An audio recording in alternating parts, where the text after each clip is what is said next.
Well, it was probably bound to happen. I actually made lecture 30B a couple days ago, but I forgot to hit record. So here it is a couple days later, I'm making lecture 30B again. I'm also going to be making lecture 31A and 31B today, so I'll be wearing the same clothes for all three lectures here. You can see lecture 30B is mostly about orthogonality, something called the best approximation theorem, and something called the Gram-Schmidt process as well. Though at the beginning, I want to highlight something, a connection that we've been talking about between differential equations and difference equations with flows and matrix exponentials in the context of an example where the connection is a very nice connection that is easy to see. So that's what we're going to start with. So I'll move ahead to slide 8 here. And we're also going to be looking at Mathematica. This is about relating linear differential equations and linear difference equations in the context, again, of an example. Let's consider a spiral sink linear differential equation with a slow oscillation and a slow decay towards zero. It's going to be a spiral sink. How can I make this happen? I can choose the complex eigenvalues to have real and imaginary parts that are close to zero, and the real part, I should also say, would be negative. So in the complex plane, with this axis being the real axis, this one being the imaginary axis, my two eigenvalues, which will be complex conjugates, will be close to the origin. They'll be complex conjugates of each other, reflections across the real axis with a small negative real part. That's how I can guarantee slow oscillation and slow decay. But how do I create such a matrix?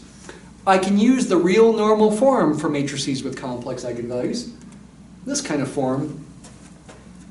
A, negative B, B, A, where A in this case would be negative 0.1 and B would be 0.2. That matrix is going to have complex eigenvalues. In fact, they are going to be negative 0.1 plus or minus 0.2i.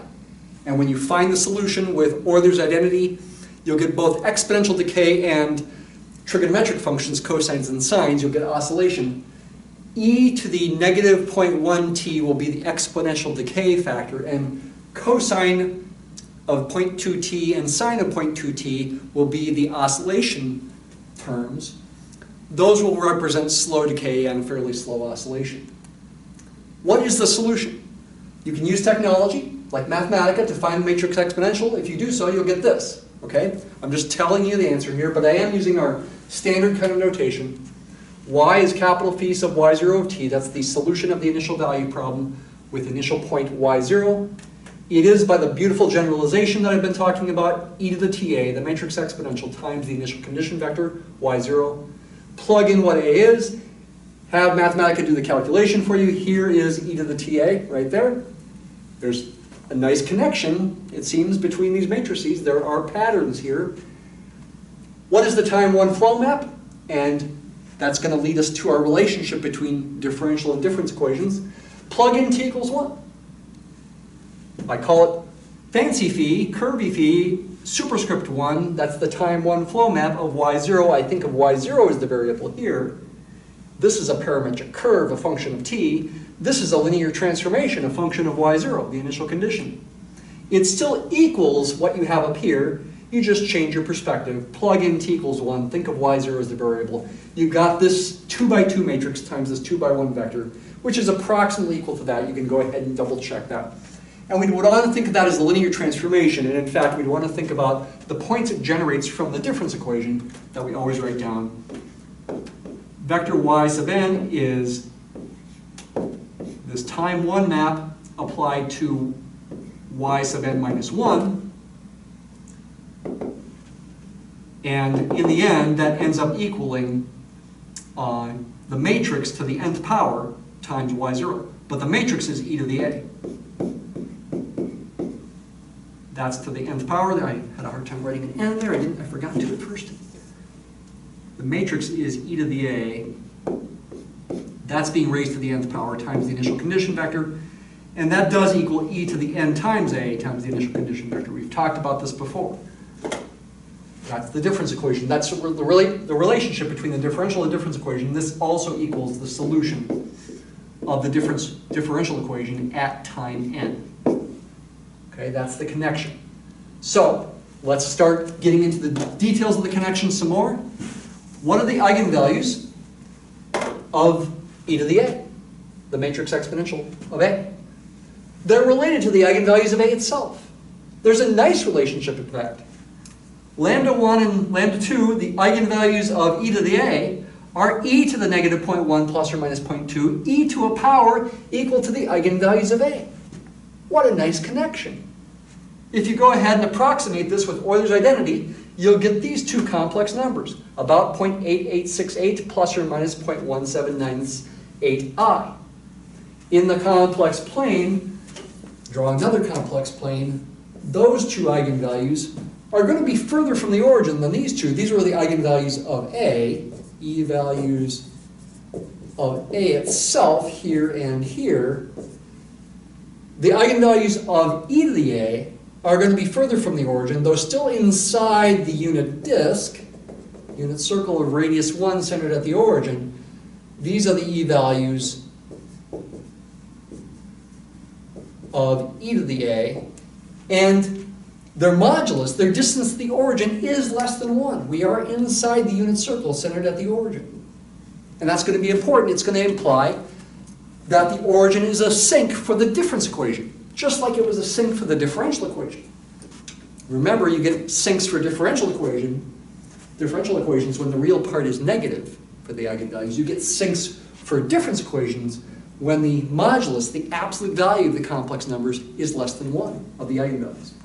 That is the case here. If you take the modulus of these two complex numbers, their distance to the origin, it turns out to equal e to the negative 0.1, which is about 0.9, which is less than 1.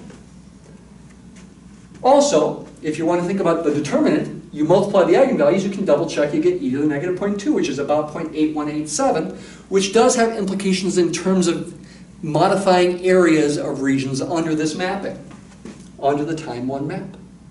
I won't talk about that. I'm going to focus more on the iteration. I'm going to talk about the difference equation and its orbits. What is the geometry of the transformation? This part right here, the moduli, absolute values of the complex eigenvalues of e to the a, tell you how much the transformation affects the distance to the origin. You keep getting multiplied by about 0.9. So you keep getting closer to the origin. That's why the origin is a sink. Is it spiraling? The argument of the complex number, eigenvalue of e to the a, that has the positive 0.179763i, its angle tells you the amount of rotation each time, and it turns out to be 11.46 degrees. This distance right here is about 0.9, and this angle right here is about 11.46 degrees. You can take the time to double check these things with your calculator if you like. And that is going to tell us the geometry of the mapping. So now I'm going to go to Mathematica and show you, well, first of all, the eigenvalues of C are negative 0.1 plus or minus 0.2i. The matrix exponential of t times the matrix C is what I showed you. If you plug in t equals 1, you get this thing, and I approximated it. So these things are just confirming what I showed you before. You can confirm the eigenvalues. You can confirm they are equal to these numbers. You can calculate e to the 0.1 if you like, etc. You can multiply these, and that is e to the negative 0.2. All numbers that were on the slide. Now, what does the phase plane for the differential equation look like? It turns out to look like this. The origin is a spiral sink. Got the null lines in the picture. We've talked about this a lot. Can I animate the flow, so to speak? Solution curves in the flow? Sure. I can let t increase here, and I do see spiraling toward the origin, though it is slow spiraling toward the origin. I purposely did that. Once t gets up to 10, it's not even gone around more than about not even 180 degrees yet.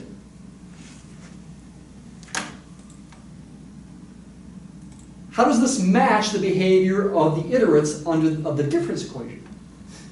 This code shows me the iterates of the difference equation when I have an initial starting point like 10, 0. Notice these points keep getting rotated by about 11.46 degrees. Though keep in mind that's the complex plane, whereas this is a regular xy plane. It's not the complex plane. There's still a connection between the two. These things keep getting rotated by about 11.46 degrees, and you multiply their distance to the origin by about 0.9. They keep getting closer and closer to the origin.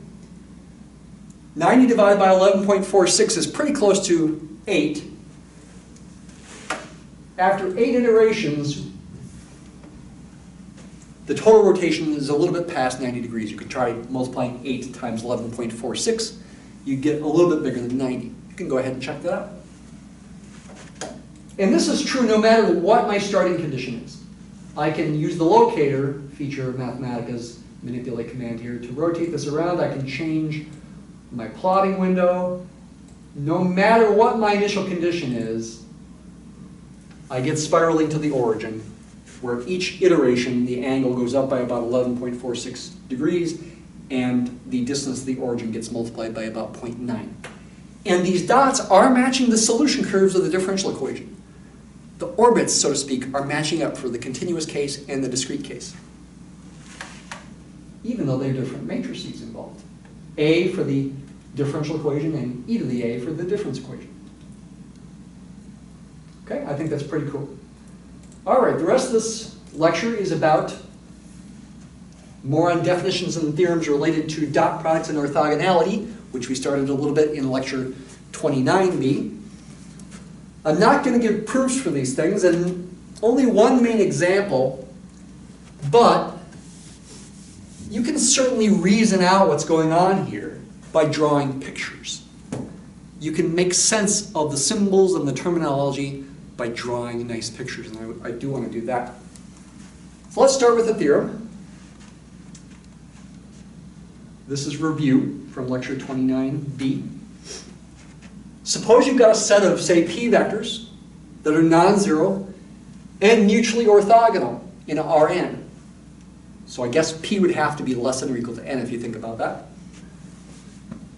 We would call such a set an orthogonal set, and that's a definition within the theorem here. The conclusion is that this set must be linearly independent and is therefore a basis for the subspace it spans. To be mutually orthogonal means you take the dot product of any two distinct vectors in that list, and you're going to get 0. They are non-zero vectors.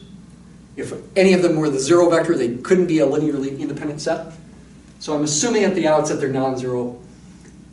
Orthogonal vectors, if the angle between them, any two of them, is 90 degrees in some higher dimensional space, in some way we can't literally visualize, then they are going to form a linearly independent set and be a basis for the subspace that they span. This leads us to a definition. Let W be a subspace of Rn. An orthogonal basis for W is a basis for W that is also an orthogonal set. Pretty simple kind of definition. It's a basis, and it also consists of vectors that are orthogonal to each other. Theorem. Let x1 through xp be an orthogonal basis for a subspace W of Rn. We are about to show you how you can decompose any vector in W as a linear combination of the orthogonal basis vectors. For each y in W, we can write y as this linear combination. We know that since x1 through xp are going to be a basis for W, definitely any y in W is a linear combination of the x1 through xp because it will be in the span of those. But here we're telling you exactly how to find the weights, the coefficients of the x's. And again, this can make sense if you draw a picture. And pictures by nature must be two-dimensional, or I could try to draw a three-dimensional picture. Let's draw just a two-dimensional picture here. Let's just say I have two basis vectors, x1 looking like this, and x2 being orthogonal to it because I'm assuming it's an orthogonal basis. Say like this. Say that's x2. And this is a 90-degree angle there. Why is any other point in the space spanned by those? Any other vector, say this one right here. What this decomposition is saying, if you think about where we've seen these before, those are projection vectors. This thing here is the projection of y along the line through x1, and this thing here is the projection of the vector y along the line through x2. We talked about those way back in lecture 5 even. If you draw the lines through these vectors, the projection of y along x1 is essentially the shadow of y along the line through x1 if light rays are coming in perpendicular to the line through x1. The shadow of y would then be, make a right angle there, a vector about like this. That blue vector would be the projection of y along x1. It would be y dotted with x1 divided by x1 dotted with itself, which is, these are all scalars, times the vector x1. Likewise, the projection of y along the line through x2 could be found visually by imagining light rays coming in perpendicular to the line through x2, make that a right angle, and make this vector like that. That will be the vector that's the projection of y along the line through x2. That will be y dot x2 over x2 dotted with itself. Fraction of two scalars gives you a scalar times the x2 vector. And you can see visually, by the parallelogram law, in the special case of a rectangle, that y definitely is the sum of those two projection vectors. We can write it as the sum.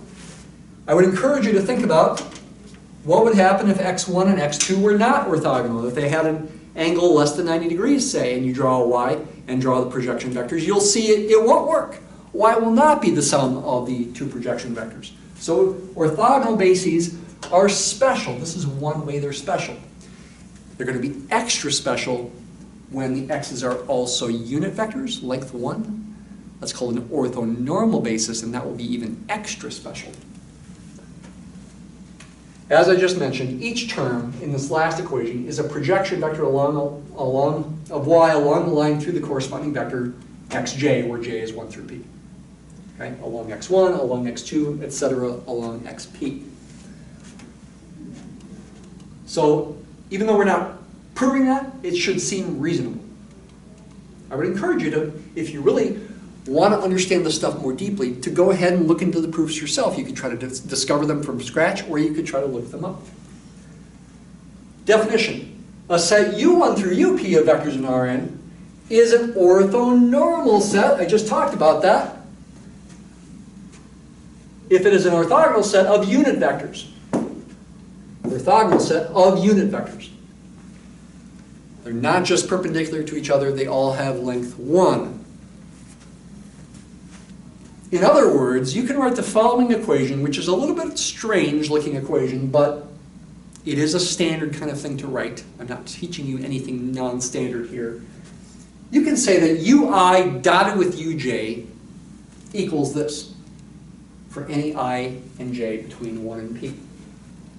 What in the world is that?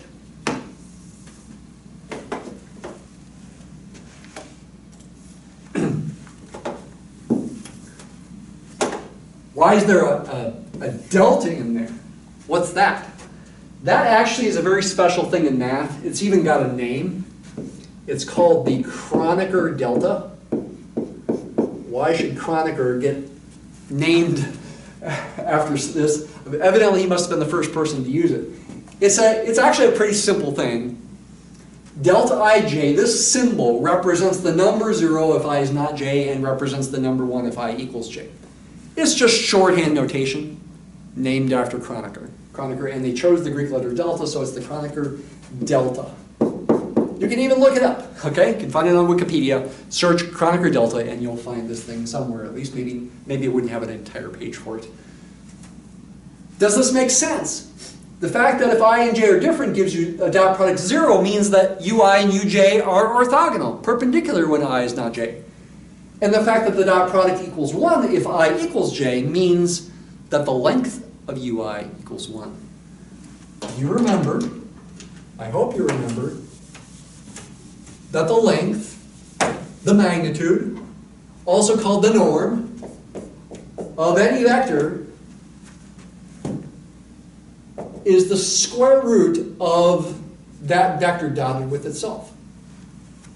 It's not very hard to see if you think about the generalized Pythagorean theorem in Rn.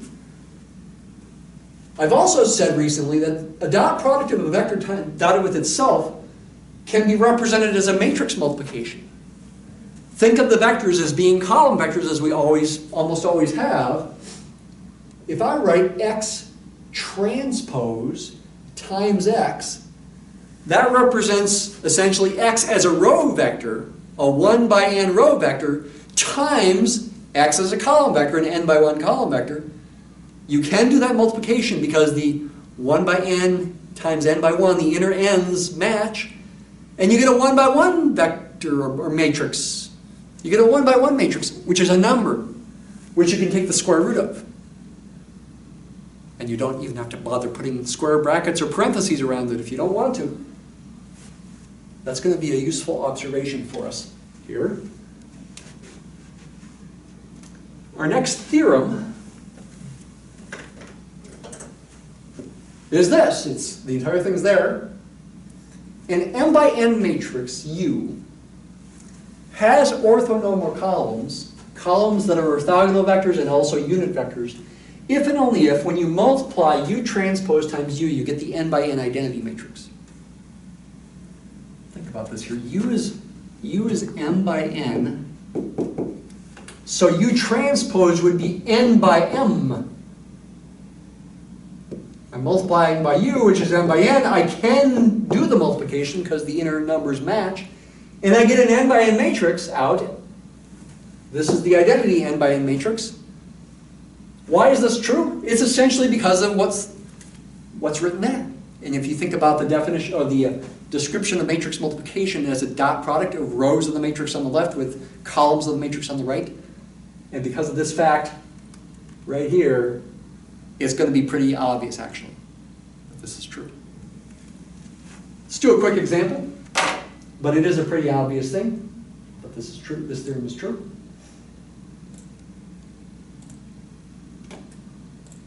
Here is an example of a matrix with orthonormal columns, right here. By the way, any such matrix would necessarily have to have, if it's an m by n matrix, m would have to be greater than or equal to n. It's got to be tall and skinny or a square matrix. It cannot be short and wide, because that would violate, they couldn't be possibly linearly independent then. But non-zero orthogonal vectors have to be linearly independent. So this has either got to be a square matrix or it's got to be a matrix with more rows than columns. Double check, these vectors here are, well, first of all, orthogonal. If you take their dot product, you get 0, because you get a negative 3 over root 66 from that one, positive 2 over root 66 from this one, and positive 1 over root 66 from this product. Adding those together gives you 0, so they are orthogonal. They're also unit vectors. If you ignore the square root on the bottom, focus on the 3, 1, and 1, if you had a vector whose components was 3, 1, 1, its length would be square root of 3 squared plus 1 squared plus 1 squared, square root of 11. I'm dividing by square root of 11 to normalize it. Same kind of thing happens here. So this is a matrix with orthonormal columns. Here, if you're interested, is its transpose, which is easy to figure out.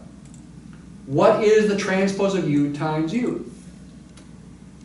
Doesn't look like the identity matrix, does it? Well, guess what? Mathematics just decided not to simplify it. Those off-diagonal numbers, if I simplify, are actually zeros. They don't look like they're zeros, but they are. So it did give us the 2 by 2 identity matrix.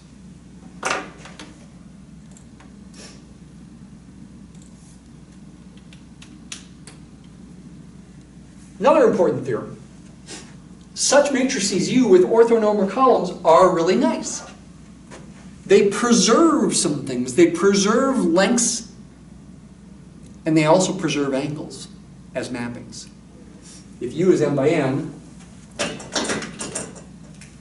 U is m by n, m rows and n columns, and you define a linear transformation T of x as U times x, T will be a linear transformation from Rn to Rm, and n and m could be different, so what I'm about to show you is with respect to possibly spaces of different dimensions here.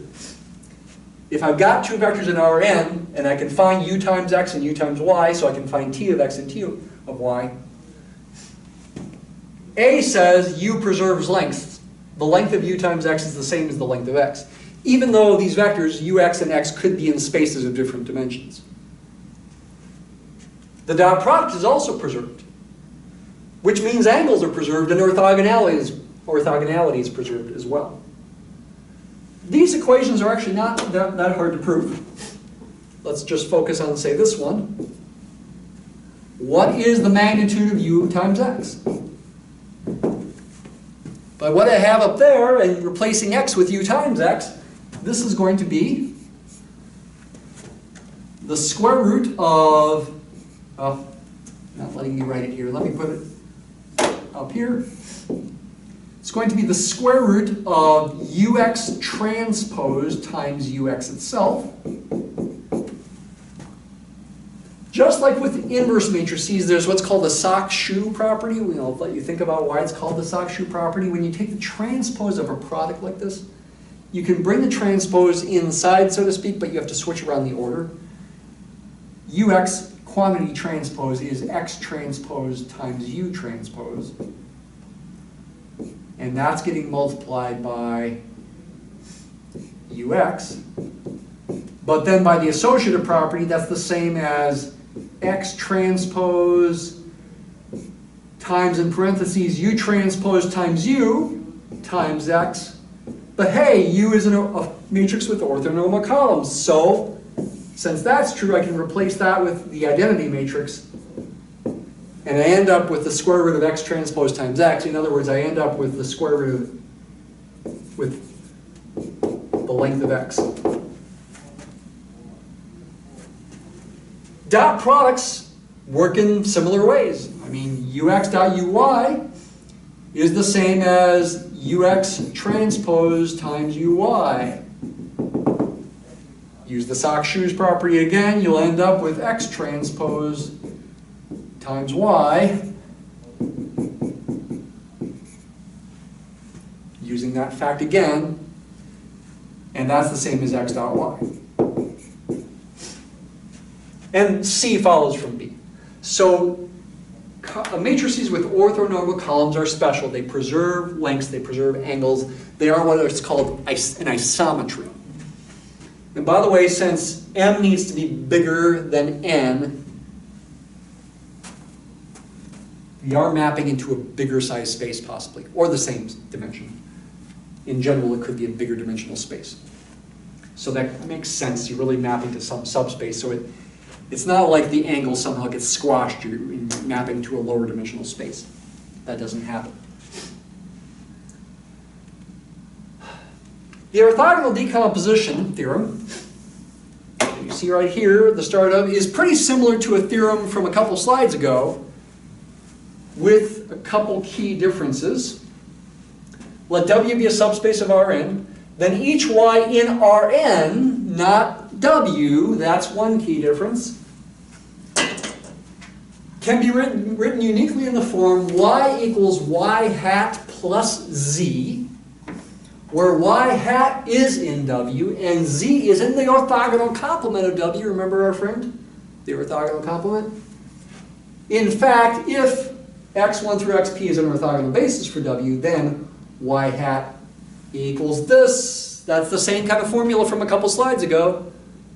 A bunch of projection vectors being added together. And the z vector, you can easily define to be y minus y hat. That will, if you define that to be the case, that will easily imply that this is true. The only thing left to check is that z is really in the orthogonal complement of W when you do that. What in the world's going on here?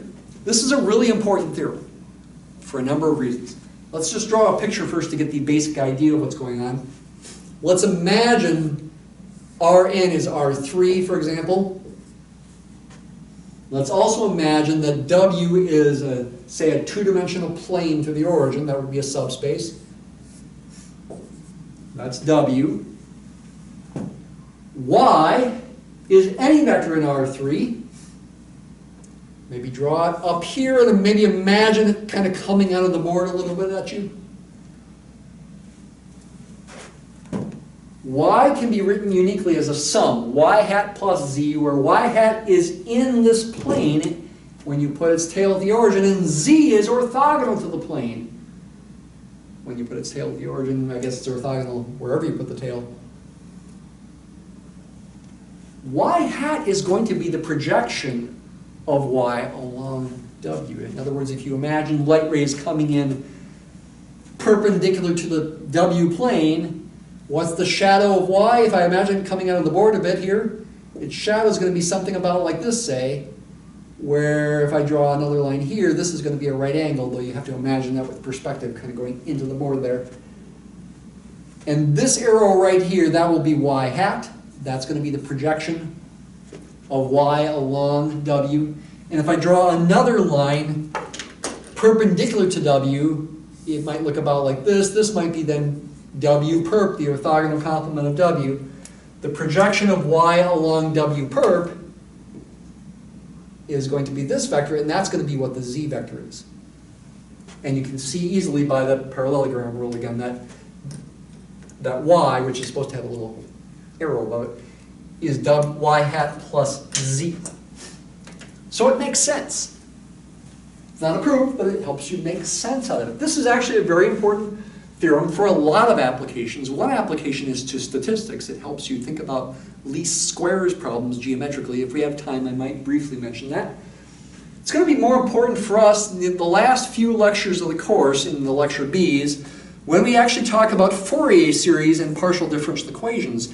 There's an analog of this for function spaces and what are called inner products, which I have mentioned before. Inner products, generalized dot products. And there's an analog of this where the y's and x's would be functions instead of arrows. And it's a good way to visualize it. It's a good way to think about it, especially because of the next theorem as well, called the best approximation theorem. Before I wrote the best approximation theorem, I also had this note. The vector y hat in this theorem is called the projection of y along onto w, and is written with projection notation. Also note that if y is in w to begin with, then y hat will actually equal y itself. The best approximation theorem says, given any vector y in Rn, this projection vector y hat is in fact the unique vector in w that is closest to y. In fact, the distance between y and y hat, which is what that represents, is less than the distance between y and v for all v and w that are distinct from y hat. Think about it with the picture again. Okay, it should make sense. You think about the y hat, think about it maybe as a point instead of an arrow. That point. The point corresponding to y hat is the point in w that is closest to y. That should make sense. I mean, this line here is perpendicular to w. It should make visual sense that y hat would be the closest thing in w to y itself. And remember, the norm of a difference of two vectors is the distance between them.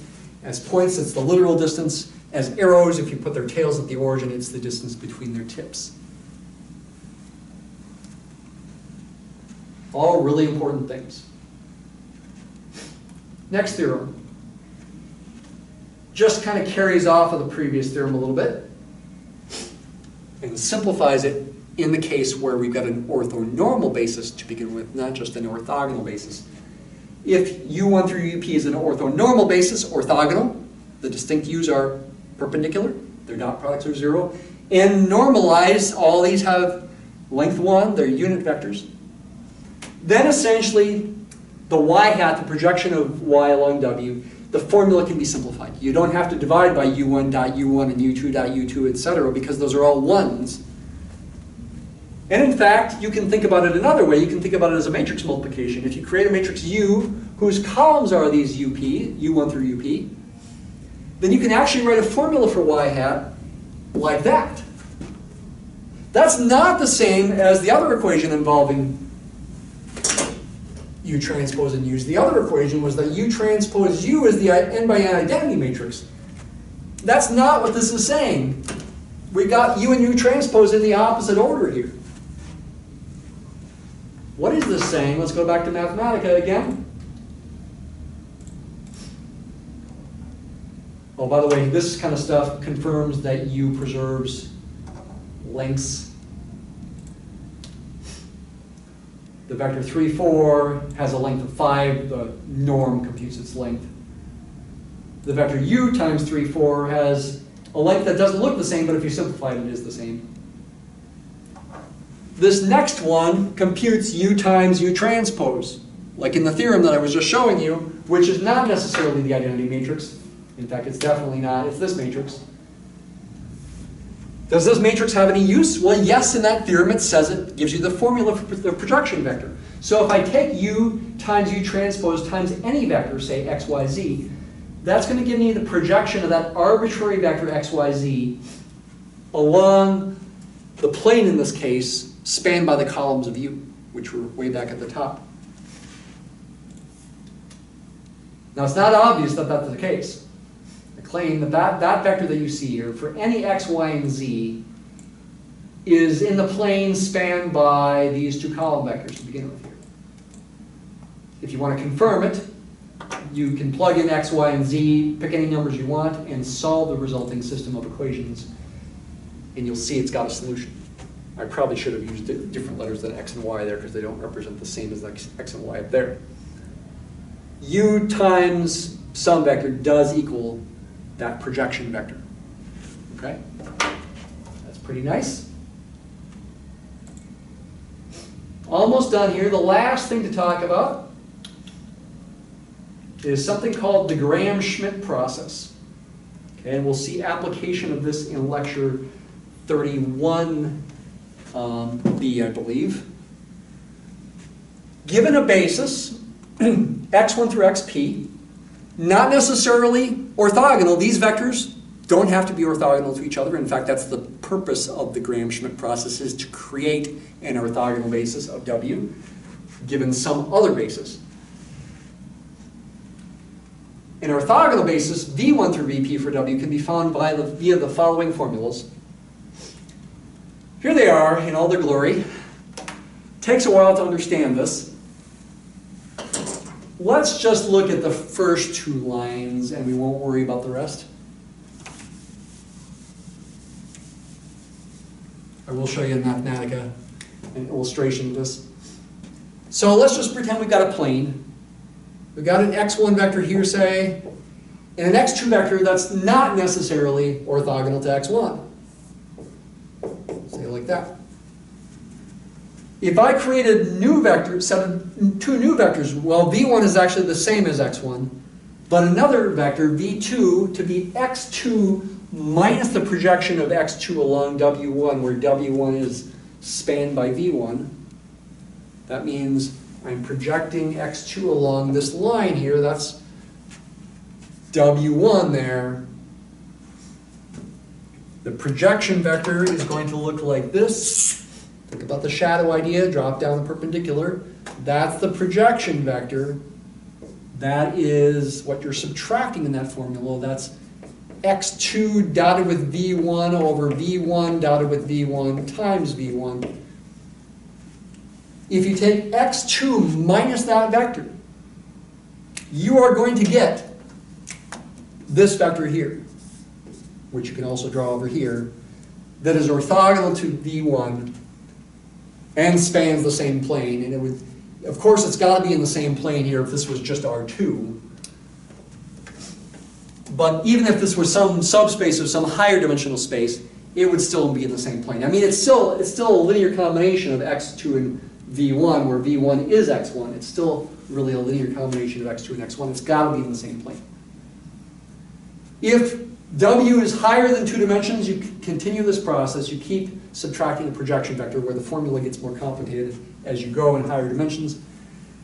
And you have created an orthogonal basis for W, not necessarily an orthonormal basis.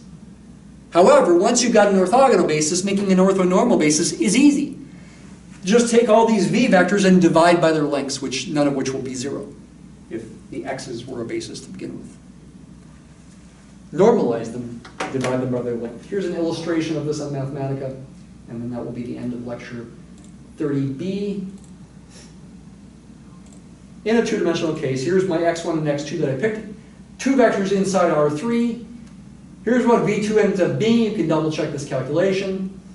You can write that vector v2 as a linear combination of x1 and x2. That has a solution, as this confirms. The cross product of x1 and x2 gives us a normal vector to the plane. So that let me know the equation of the plane can be written like this: x minus 2y plus z equals 0. And here is code where I plotted the plane in green. The two red vectors are the original vectors x1 and x2. This pink vector is an orthogonal vector to the longer red vector. If you rotate this appropriately, look at it from the right perspective, you see the angle between the pink vector and the red vector is 90 degrees. And the pink vector is still in the same plane. So those are two vectors that still span the same plane, same two-dimensional plane. They are a basis for that plane. Thanks for watching.